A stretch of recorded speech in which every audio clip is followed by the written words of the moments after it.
मैं लेकर आ गई हूँ पुष्पा इम्पॉसिबल का एपिसोड रिव्यू 1129।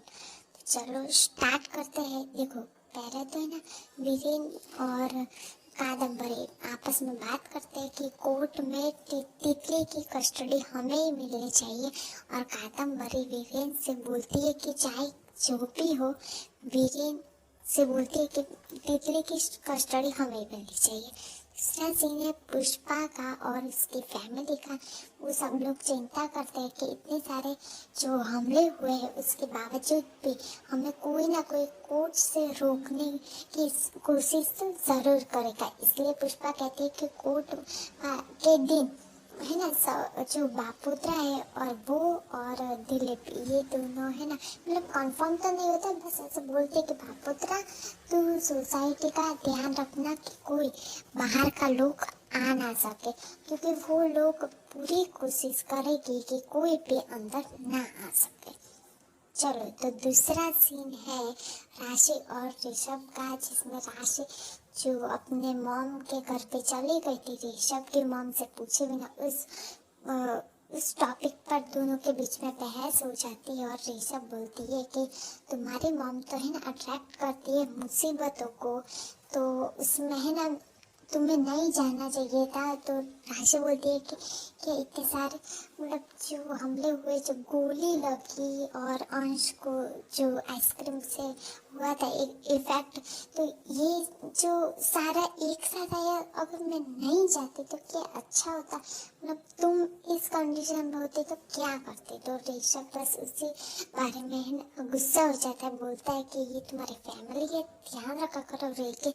लेकिन राशि बोलती है कि वो भी मेरी फैमिली है, तो मैं कैसे ना जाऊँ, तुम्हारी मॉम मुझे नहीं जाने दे रही थी।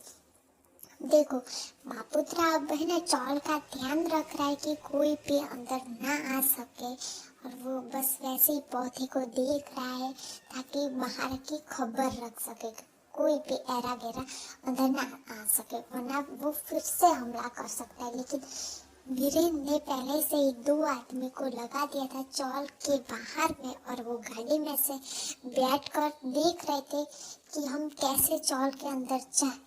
अब देखो, पुष्पा जा रही है कोर्ट में और सब लोग प्रे कर रहे हैं भगवान से कि आज का दिन अच्छा हो और कोई भी हमला ना करे और वो सुरक्षित पहुंच जाए। देखो, अब पुष्पा ने तो पूरी तैयारी कर ही ली है कोर्ट में जाने की, लेकिन इधर एक मुसीबत आ जाती है।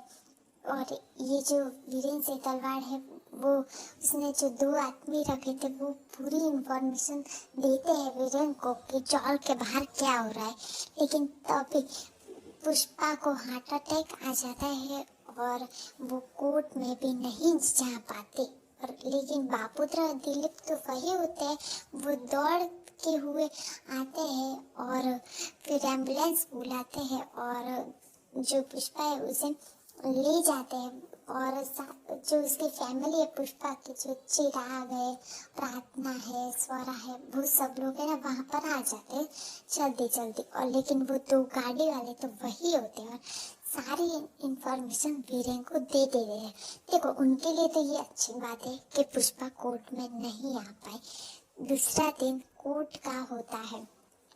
कोर्ट में सब लोग पुष्पा का इंतजार कर रहे हैं और वीरेन कोर्ट को बोलते हैं कि उन सभी लोगों को बोलते हैं कि पुष्पा को तो हार्ट अटैक आया, वो नहीं आ पाएगी।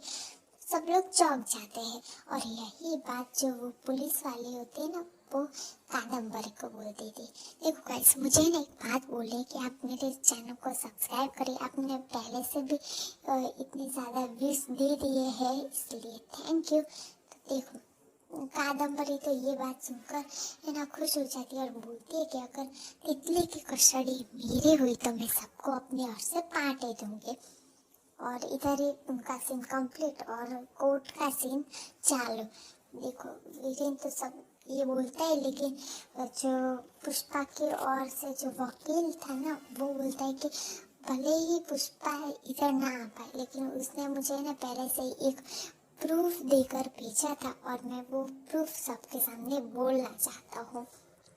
और वो था डीएनए रिपोर्ट प्रूफ।